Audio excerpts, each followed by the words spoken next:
Hello, hi. ഇപ്പോൾ നമ്മൾ Empuraan കണ്ടിരിക്കുകയാണ്. Empuraan first day ഇവിടെ കാനഡയിൽ തിയേറ്ററിൽ കണ്ടു. അപ്പോൾ അതിൻ്റെ ഒരു ചെറിയൊരു റിവ്യൂ പറയാമെന്ന് വിചാരിക്കുന്നു. More than a review, it's a discussion, right? അപ്പോൾ എങ്ങനെ ഉണ്ടായിരുന്നു പടം? Quality wise the making which is awesome, ഒന്നും പറയാനില്ല. International level making. അതെ, അതിൽ ഒരു സംശയമില്ല. പ്രത്യേകിച്ചും DOP, editing section, colouring, VFX ഒന്നും, ഈവൻ അപ്പാച്ചി ഹെലികോപ്റ്ററാണ് നമ്മൾ മോഹൻലാലിനെ ഇൻട്രോ ചെയ്യുന്നത്. അതൊന്നും ഒരു എനിക്കൊന്ന് മലയാളത്തിന് പ്രതീക്ഷിക്കാൻ പറ്റാത്ത സാധനങ്ങളാണ്. അതൊന്നും ഒരിക്കലും ഒരു ബോറായിട്ടോ അല്ലെങ്കിൽ ഒരു എഫക്ട്സ് ഒക്കെ ഒരു രീതിയിലും മോശമായിട്ട് തോന്നിയിട്ടില്ല. ഭയങ്കര രസമുണ്ടായിരുന്നു. പിന്നെ പറയാന്ന് പറഞ്ഞു കഴിഞ്ഞാൽ ആ ക്യാരക്ടർ ഡെപ്ത്, അതായത് ഖുറേഷിയുടെ ആ ക്യാരക്ടർ ഡെപ്ത് കാണിക്കാൻ വേണ്ടിയിട്ട് കുറേ സ്ഥലങ്ങളും അങ്ങനെ Senegal, Indo Afghan borders. So അതിൻ്റെ ആ മൈന്യൂട്ട് ഡീറ്റെയിലിങ്, ഈവൻ അഫ്ഗാൻ ബോർഡറൊക്കെ കാണിക്കുമ്പോൾ പഴയ ടൊയോട്ട ലാൻഡ് ക്രൂയിസേഴ്സും പഴയ ഇതും ഒക്കെ കാണിക്കുന്നത് ഗംഭീര എഫേർട്ട് ഇട്ടിട്ട്. സോ അങ്ങനെയൊക്കെ വെച്ച് നോക്കുമ്പോഴത്തേക്ക് പടം രസമുണ്ട്. ആ ഒരു സെക്ഷൻ, ആ ഒരു ഡെപ്ത് കാണിക്കുന്ന രീതിയിൽ പല സ്ഥലങ്ങളിലും കുറച്ച് ലാഗ് തോന്നും ഇൻ ദ ബിഗിനിങ്.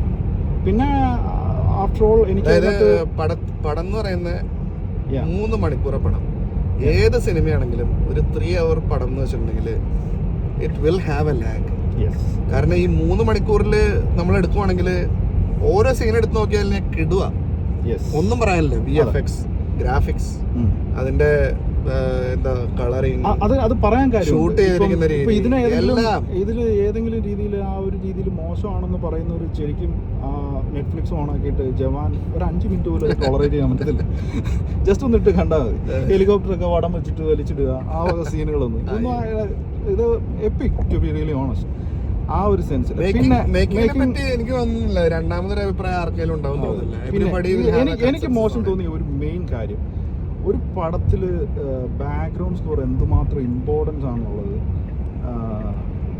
എന്താണ് മിസ്റ്റർ പൃഥ്വിരാജിന് അതിൽ കുഴപ്പം പറ്റിയെന്ന് എനിക്ക് തോന്നിയതാണ്. എനിക്കത് ഫീൽ ചെയ്തു. ബാക്ക്ഗ്രൗണ്ട് സ്കോറിന്റെ ഒരു ആക്ച്വലി ലൂസിഫർ ഫ്രാഞ്ചൈസിയുടെ ഒരു ബാധ്യത എന്ന് പറയുന്നത് അതിന്റെ ഫസ്റ്റ് പാർട്ടില് ഉള്ള ആർട്ടിസ്റ്റുകൾ തന്നെയാണെന്ന് എനിക്ക് തോന്നുന്നു. കാരണം ദീപക് ദേവ് എന്ന് പറയുന്ന ഒരു മ്യൂസീഷ്യന് ഒരുപാട് നാളായിട്ടൊരു വലിയ വർക്ക് കിട്ടിയിട്ടില്ല.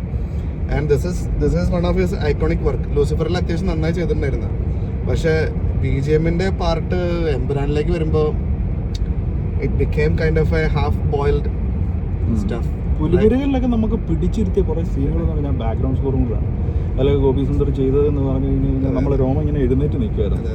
ഇതില് എല്ലാം കൊണ്ട് ഒത്തു. പക്ഷെ എന്തോ മ്യൂസിക്കിന്റെ എലിവേഷൻ സീൻസ് വരുമ്പോ അത് ഗൂസ്പമ്പ് അടിക്കണമെങ്കിൽ മ്യൂസിക് വർക്കൗട്ട് ആവും. അതായിട്ടില്ലെങ്കിൽ നമ്മൾ കാണുന്ന എലിവേഷൻ സീൻസ് നമുക്ക് ഗൂസ്പമ്പ് തരത്തില്ല. ഈ സിനിമയുടെ പ്രശ്നം വെച്ചിട്ടുണ്ടെങ്കിൽ ഇപ്പൊ ഖുറേഷി അബ്രഹാമിനെ കാണിക്കുന്ന കുറച്ച് സീൻസ്, ആ സീൻസ് വെച്ചിട്ടുണ്ടെങ്കിൽ കിടുവായിട്ട് എടുത്തു വെച്ചിട്ടുണ്ട്. പക്ഷെ മ്യൂസിക് വരുന്ന സമയത്ത് അങ്ങോട്ട് അപ്പാവുന്നില്ല, നമുക്ക് ആ ഫീല് കിട്ടുന്നില്ല. അതെ. സാധാരണഗതിയിൽ ലൂസിഫറിന്റെ ഫസ്റ്റ് പാർട്ടിലേക്ക് വന്ന മോസ്റ്റ്ലി എല്ലാം വർക്കൗട്ട് ആയിട്ടുണ്ട്. എംപുരാനിലേക്ക് വരുമ്പോൾ ഗൂസ്ബംപ് മൊമെന്റ്സ് വർക്കൗട്ട് ആവുന്നില്ല എന്നുള്ളൊരു പ്രശ്നമുണ്ട്. അപ്പം ബേസിക്കലി പറയുകയാണെങ്കിൽ 3 hour മൂവിയില് ക്യാൻവാസ് വലുതാക്കി, അങ്ങോട്ട് ഒരുപാട് വലുതാക്കിയപ്പോൾ സോള് മിസ്സായി.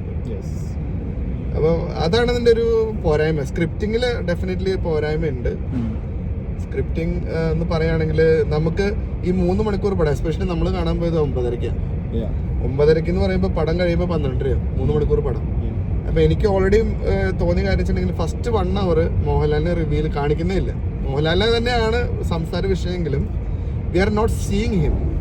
ഫസ്റ്റ് 30 minutes മേക്കിംഗ് അസാധ്യ മേക്കിംഗ് ആയിട്ടുണ്ട്. ഒരു നോർത്ത് ഇന്ത്യൻ സൈഡിലുള്ള റയോട്ട് നന്നായി കാണിച്ചിട്ടുണ്ട്. അതിന്റെ മ്യൂസിക്കും കൊള്ളാം. അത് കഴിഞ്ഞിട്ട് വരുന്ന ഒരു ½ an hour എന്ന് പറയുന്നത് കുറച്ചുകൂടി ഇന്റർനാഷണൽ ലെവലിലേക്ക് പോയി കാണിക്കുന്ന പല സീൻസാണ്.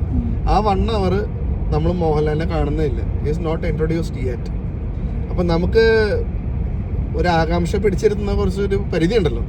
And we know that second ഹാഫിലായിരിക്കും കാര്യങ്ങൾ നടക്കാന്നുള്ളത്. പക്ഷെ അവസാനമായിട്ട് പോകുന്തോറും നമുക്ക് ആ മടുപ്പ് വരും. ആ മടുപ്പ് ഇതിലുണ്ട് 3 hour ആയതുകൊണ്ട്.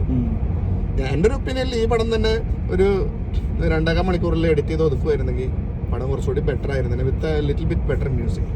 ബട്ട് അങ്ങനെ പറയുമ്പോഴും സിനിമ ഒരു ഡെഫിനറ്റ്ലി വർത്ത് വാച്ച് മൂവി. അതെ അല്ലേ? ഉറപ്പായിട്ടും തിയേറ്റർ മൂവിയാണ്, കാണണം. തിയേറ്ററിൽ തന്നെ പോയി കണ്ട പടമാണ്. ഇതുപോലുള്ള മലയാളം സിനിമകൾ നമ്മളെ മലയാളം പ്രേക്ഷകർ പ്രോത്സാഹിപ്പിച്ചിട്ടില്ലെങ്കിൽ പിന്നെ വേറെ ഇൻഡസ്ട്രിയിൽ നിന്ന് വരുന്ന മലയാളം പടങ്ങളെ കണ്ട് നമ്മൾ കൈയടിക്കേണ്ടി വരും. ഉറപ്പായിട്ടും നമ്മൾ കാണേണ്ടതാണ്. ഇപ്പോൾ റീസെൻ്റ്ലി നമ്മൾ ഇറങ്ങിയ പല പടങ്ങളെ വെച്ച് കമ്പയർ ചെയ്യുമ്പോൾ ഇത് വേറെ ലെവലാണ്. ബേസിക്കലി ഈ സിനിമ മലയാളത്തിൽ ഇത്രയും ബജറ്റിൽ ചെയ്യാനായിട്ട് മോഹൻലാൽ അല്ലാതെ വേറെ ഓപ്ഷൻ ഇപ്പം നിലവിലില്ല. Nobody can pull it off other than Mohanlal. അത് എനിക്ക് നാട്ടിലെ theatre experience should be like much better than what we had here. കാരണം ഇവിടെ വെച്ചിട്ടുണ്ടെങ്കിൽ ആൾക്കാർ സംസാരിക്കാതെ പിന്നെ ബഹളം വെക്കാതെ കാണുന്ന ഒരു സെറ്റപ്പാണ് ഈ കാനഡയിൽ അല്ലെങ്കിൽ പുറത്തൊക്കെ ഉണ്ടാവുക, അല്ലേ? പക്ഷെ നാട്ടിലൊരു ഫസ്റ്റ് ഷോ എന്ന് പറയുമ്പോൾ ആ ഒരു ഓഡിയൻസിന് എന്തായാലും ഈ ഫീല് കിട്ടിക്കാണുമെന്നാണ് എൻ്റെ വിചാരം. നമ്മള് ഗുസ്പം പഠിക്കാത്ത പല മൊമെന്റ്സും അവർക്ക് അവിടെ കിട്ടിക്കാണും മോസ്റ്റ്ലി. എന്തായാലും ടിക്കറ്റ് എടുത്ത ആളുകളെ നിരാശരാക്കും, ലൈക്ക് നന്നാക്കാമായിരുന്നു ഫോർ ഷുവർ, കുറച്ചുകൂടി ബെറ്റർ ആക്കാമായിരുന്നു. പക്ഷെ making wise it is equal. Background to me 0. It is equal or above to many international movies. അത് ഹോളിവുഡ് ലെവലില് സംഭവം വന്നിട്ടുണ്ട്, പിടിച്ച് വെച്ചിട്ടുണ്ട് പൃഥ്വിരാജ്. അപ്പം എന്താണ്, സോ എല്ലാവരും തിയേറ്ററിൽ തന്നെ ഈ സിനിമ പോയി കാണണം. ഈ സിനിമേനെ ഡിഗ്രേഡ് ചെയ്യലുള്ള ഉദ്ദേശം എന്ന് വെച്ചിട്ടുണ്ടെങ്കിൽ എനിക്ക് തോന്നിയത്, ഷാൻ പറയുന്നത്, എനിക്ക് തോന്നിയത് ഞാൻ പറഞ്ഞു, ഇത് തിയേറ്റർ വാച്ചാണ്, ഡെഫിനറ്റ്ലി വാച്ച് ചെയ്യേണ്ട മൂവി തന്നെയാണ്. ബിഗ്ഗസ്റ്റ് കാസ്റ്റ് ആണ്, എല്ലാവരും ഡെപ്ത് കൊടുത്തു. വെറും നടന്മാരല്ലല്ലോ, അപ്പൊ ഓരോരുത്തരെയും ആ രീതിയിൽ റിവീൽ ചെയ്യുമ്പോഴത്തേക്ക് കുറച്ച് ലാഗ് വരാം. പിന്നെ സിനിമയിൽ ആകെ കൂടി കാണിക്കുന്ന ഒരു സ്ത്രീ കഥാപാത്രം മഞ്ജു വാര്യരാണ്. മഞ്ജു വാര്യർക്ക് ഒരു നല്ല സ്പേസ് കൊടുത്തിട്ടുണ്ട്. പുള്ളിക്കാരിക്ക് ഒരു ശക്തമായിട്ടുള്ള സ്ത്രീ കഥാപാത്രം കൊടുത്തിട്ടുണ്ട്. അത് മഞ്ജു വാര്യർ നന്നായി ചെയ്തിട്ടുണ്ട്. ഗൂസ്പം അടിക്കുന്ന മൊമെന്റ്സും ഉണ്ട്. അതും എടുത്തു പറയേണ്ട ഒരു കാര്യമാണ്. Like it's definitely he made it. ഒരു വുമൺ കഥാപാത്രത്തിനെ കൊണ്ടുവന്നിട്ട് നന്നായി ചെയ്തിട്ടുണ്ട് അത്. അപ്പോൾ അതെടുത്ത് പറയണം. അപ്പോൾ എനിവേ എല്ലാവരും സിനിമ തിയേറ്ററിൽ പോയി തന്നെ കാണുക. And I believe the movie will be a blockbuster for sure, and it will recover the money spent on it. Exactly. Bye.